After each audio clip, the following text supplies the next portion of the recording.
बहुत से लोग इस दर्द से चुपचाप जूझते हैं, लेकिन कोई इसके बारे में खुलकर बात नहीं करता। हर दिन लाखों लोग बाहर से सामान्य दिखते हैं, काम पर जाते हैं, बात करते हैं, हंसते हैं, लेकिन भीतर कहीं न कहीं एक लगातार बेचैनी चल रही होती है। दिल भारी रहता है, सांस उथली हो जाती है, रात को नींद पूरी नहीं होती, और सबसे अजीब बात यह होती है कि उन्हें खुद समझ नहीं आता कि आखिर डर किस बात का है, चिंता किस चीज की है। बस इतना महसूस होता है कि मन शांत नहीं है। यही वह स्थिति है जिसे आज की भाषा में एंग्जाइटी कहा जाता है, लेकिन सनातन परंपरा इसे केवल मानसिक रोग नहीं बल्कि प्राण के असंतुलन के रूप में देखती है। और इसी सत्य को समझने के लिए एक साधारण सी कहानी से शुरू करते हैं। अमन नाम का एक व्यक्ति, पढ़ा लिखा, जिम्मेदार, सफल दिखने वाला, लेकिन हर सुबह उठते ही सीने में अजीब सी जकड़न, मन में अनजानी घबराहट और दिन भर एक बेचैन दौड़। उसने मंत्र जपे, भजन सुने, पॉजिटिव बातें पढ़ी, लेकिन मन फिर भी नहीं रुका, क्योंकि समस्या शब्दों की नहीं थी, समस्या श्वास की थी।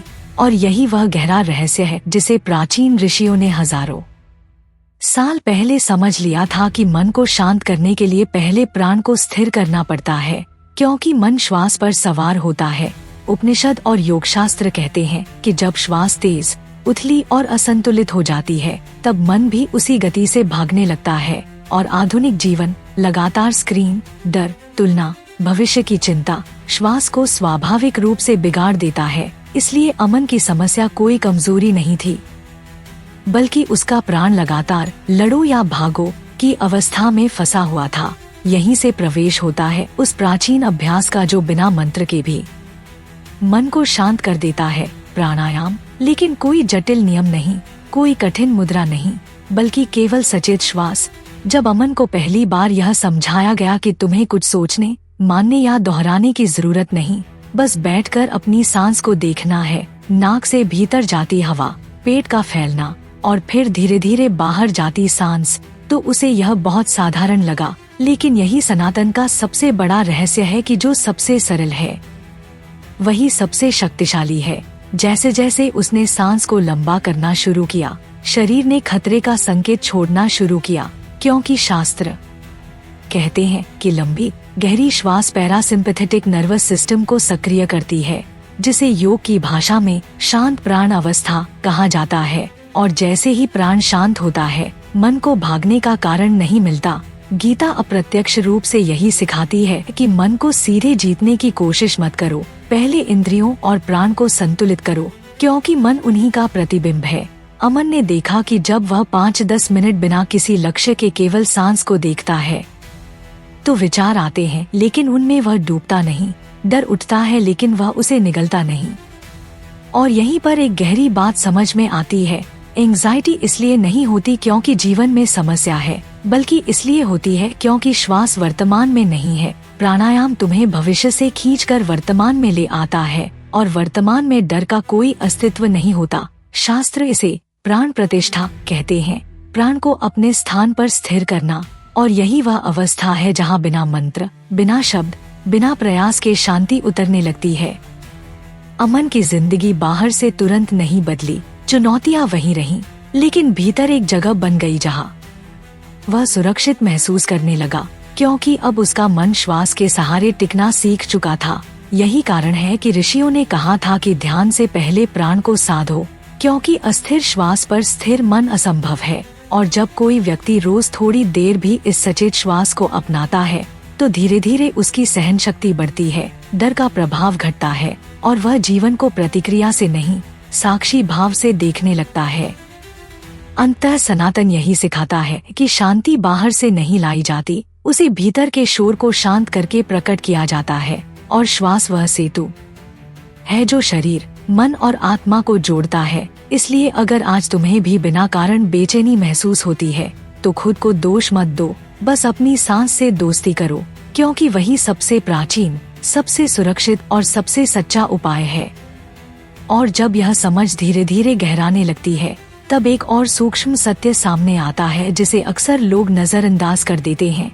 वह यह कि प्राणायाम केवल एंग्जाइटी को शांत करने की तकनीक नहीं है, बल्कि यह अचेतन मन की सफाई की प्रक्रिया भी है। क्योंकि शास्त्र कहते हैं कि हर अधूरी भावना, हर दबा हुआ डर, हर न बोली गई पीड़ा सबसे पहले श्वास में ही अटकती है। इसलिए जब अमन ने शुरू में श्वास पर ध्यान देना शुरू किया तो कई बार उसे बिना कारण उदासी, भारीपन या बेचैनी और बढ़ी हुई महसूस हुई। और यही वह बिंदु है जहां ज्यादातर लोग अभ्यास छोड़ देते हैं, यह सोचकर कि यह मेरे लिए काम नहीं कर रहा, जबकि वास्तव में वही संकेत होता है कि भीतर जमी परतें पिघलने लगी हैं।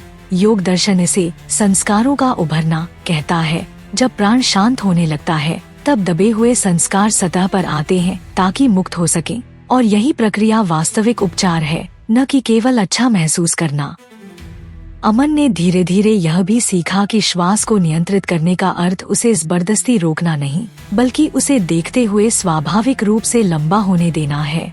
क्योंकि जब हम सांस को आदेश देते हैं तब भी अहंकार सक्रिय रहता है, लेकिन जब हम सांस को साक्षी बनकर देखते हैं तब अहंकार ढीला पड़ता है और उसी ढीलापन में शांति उतरती है। उपनिषद कहते हैं कि जहाँ अहंकार शिथिल होता है वहीं आत्मा का अनुभव प्रारंभ होता है। और इसी कारण कई बार साधारण सा प्राणायाम करते हुए लोगों को अचानक हल्कापन, विस्तार या मौन का अनुभव होने लगता है, जिसे वे शब्दों में नहीं बांध पाते। आधुनिक मन इसे न्यूरोसाइंस से जोड़ता है, लेकिन सनातन इसे सीधा कहता है। प्राण संतुलन का अर्थ है जीवन ऊर्जा का सही दिशा में बहना।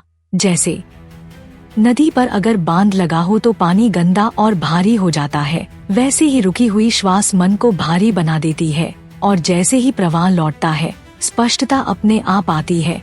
अमन ने महसूस किया कि अब वह हर परिस्थिति को पहले की तरह खतरा नहीं मानता, क्योंकि उसकी श्वास अब शरीर को संकेत दे रही थी कि वह सुरक्षित है। और यही सुरक्षा का भाव मानसिक शांति की नींव है। गीता अप्रत्यक्ष रूप से इसी अवस्था को स्थित प्रज्ञ कहती है, जिसका मन परिस्थितियों से नहीं भीतर की स्थिरता से संचालित होता है। यह भी समझना आवश्यक है कि प्राणायाम कोई त्वरित समाधान नहीं, बल्कि धीरे धीरे लौटने की यात्रा है, खुद के भीतर लौटने की यात्रा, जहां व्यक्ति यह पहचानने लगता है कि चिंता भविष्य की कल्पना है, डर स्मृति की परछाई है और श्वास केवल वर्तमान में बहती है।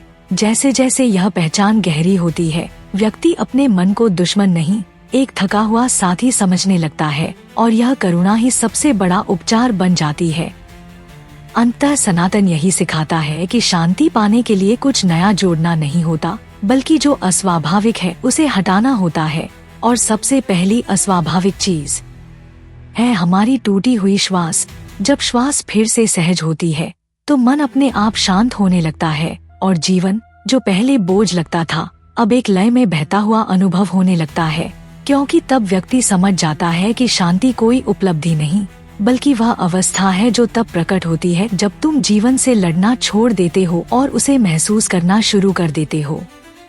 यह पूरी बात विस्तार से इस वीडियो में समझाई गई है। और अगर यह विचार तुम्हारे भीतर कुछ हिला गया हो तो वीडियो को अंत तक जरूर देखो, चैनल को सब्सक्राइब करो, इस ज्ञान को उस व्यक्ति तक पहुंचाओ जो चुपचाप जूझ रहा है। और याद रखो, शांति कोई लक्ष्य नहीं, वह तुम्हारी स्वाभाविक अवस्था है, बस उसे वापस याद करने की जरूरत है।